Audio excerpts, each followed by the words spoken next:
volite onako, pogotovo čim se oženiš odmah na početku vašeg braka, žena ti napravi nešto grozno, nešto da te onako pošteno razjebe, da ti znaš ko je gazda za sva vremena.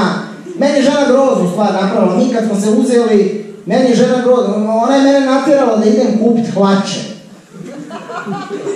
I tu uz objašnjenje hlače koje imaš su ofucane, moramo ti kupiti nove. Ljudi, ja ne znam što znači ofucane hlače. Mene hlače služe da pokriju sramotu, nema tu ofucanosti.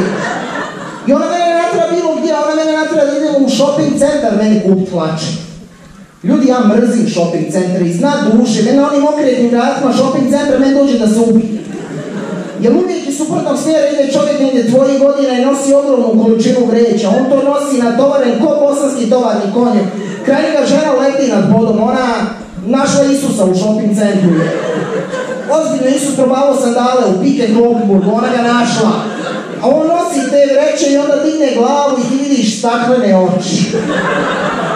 To nema ništa iza, taj čovjek nema nade. On ne vjeruje u bolje sutra, on samo nosi te vreće. Meni je pravo čudo da se vrate još okreću, da nisu blokirala tijela mrtvih muškaraca.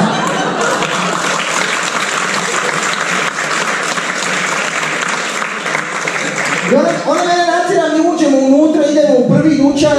Ja znam sve ću dućane, mora to biti one, ne znam ime izgovoriti, onaj Cija dućan. Neko nazvao dućan po američkoj tajnoj službi.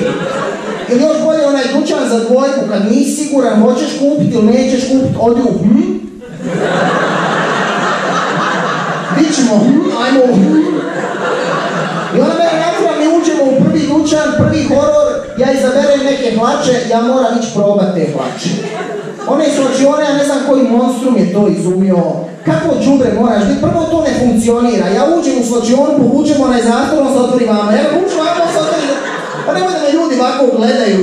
I onda se krenem preslažiti, ono je sve malo, za neke male ljude rađeno, ja se odmah krenem znojiti, meni je muka, ja navlačim te hlače danas. Te hlače danas, to je sve mrpa kroj. Ja navlačim hlače, na sebe gulim kožu s nogu. I još gore neki ratni zločinac je izumio ona ogledala u tih slačiona. A to tek mora biti đure. Kako možeš to raditi?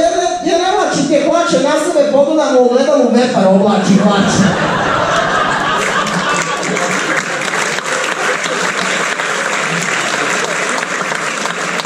Pravi pravcati Vepar. I nekako ih naučim na sebe i sljedeći horor je, ja znam da ja moram izaći u hodnik. Jer dućan zna, ona zna, ja znam da nije važno šta ja mislim o tim hlačama. To je potpuno nebitno, ona to mora vidjeti, odobriti, češće odbiti, ja moram napraviti onaj glupi ples kao hopa, hej! I onda izađeš na hodnik onako u čarapama, istupiš ko neki beskućnik, samo istupiš. I šta se dogodi?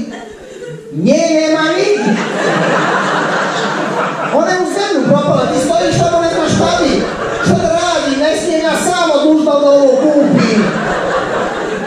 Ja sam razmišljao, možda je to sad neki novi način. Možda se žene tako ostavljaju svoje muže. Možda danas deseci muškaraca stoje u shopping centrima u čarapama i čekaju, ošto to vam vratite.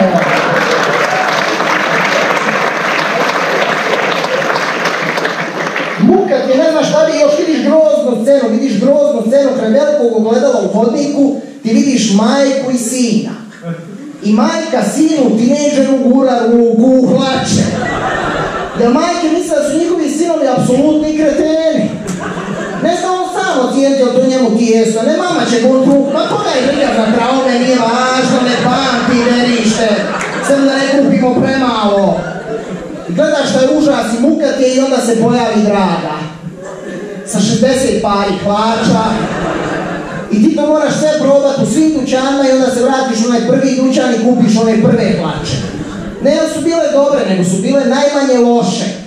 Ko parlamentarni izbori. I tad dođe do trenutka kad ti postaneš onaj čovjek sa staklenim očima.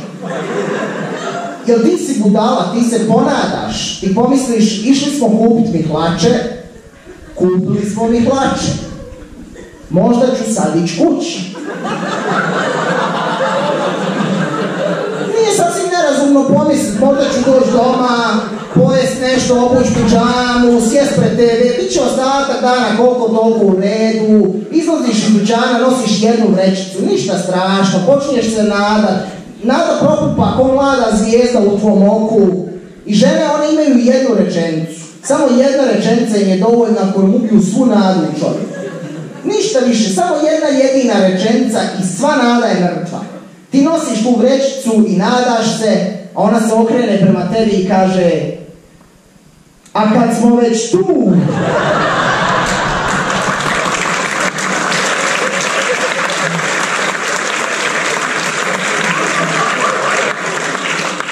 Kako misliš kad smo već tu, sunce nije? Pa nismo nikli iz zemlje, znali smo da ćemo biti tu. Moglo se pripremiti, ali ne, ona čeka taj trenutak da te razjebe.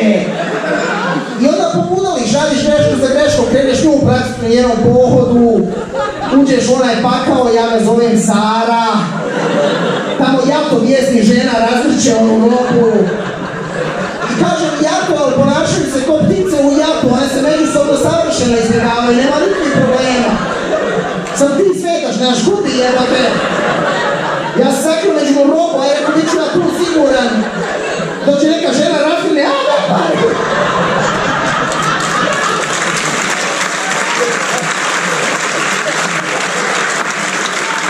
Neka tegala me trbuhom odbaci na drugi kraj. Izgubim ovu svoju greška za greškom, krenem je tražiti. Nemojte to raditi, ja uđem u njihove slačione. Tamo se odmah sve žena okrenu, gledaju te ko da si najgori perverznjak na svijetu. Mislim, nije da nisam, ali... A ne nada se čovjek, neka nestašna sisač izvirta, neće rijetka biljka.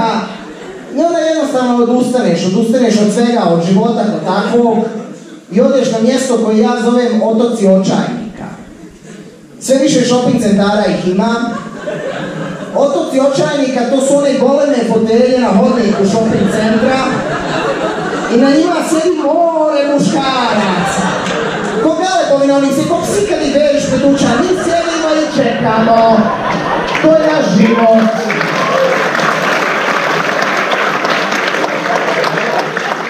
Ima svih vrsta muškaraca, siromašni, bogati, ružni, lijepi, poneka lesba za šareno i ona sjedi. Ja sam razmišljao, žene koje imaju problema s pronalaskom partnera mogu otići u shopping centar i izabrati jednog. Ozbiljno, meni je neka došla i rekla, aj vodim te kući, ja pomislio, pa oženjen, ma koga jede vodimo odavde? Na izlazu mi kaže, ne zoveš se više Marko, zoveš se Suzana, dobro, zove se surodna ideologija, ajde vodi me odavde. Ne, grozne stvari tamo vidiš. Stvarno, ja sam grozne stvari vidio, ja sam na susjednom otoku očajnika vidio čovjeka tako starog. Metuzalem sjedi. Ja sam ozbiljno pomislio, ovaj čovjek možda sjedi od kad je otvoren shopping centar. Na kraj mene još gora scena, kraj mene muškarac i u kolicima ima bebu. Ja pogledam malo bolje, ono mali dječačić. Ono lice dječačić, čisti očar, ona beba da može govoriti, rekao bi, jesam se ja za ovo rodio. To taj život, išli smo kupili novu dudu, pa je mama rekla, kad smo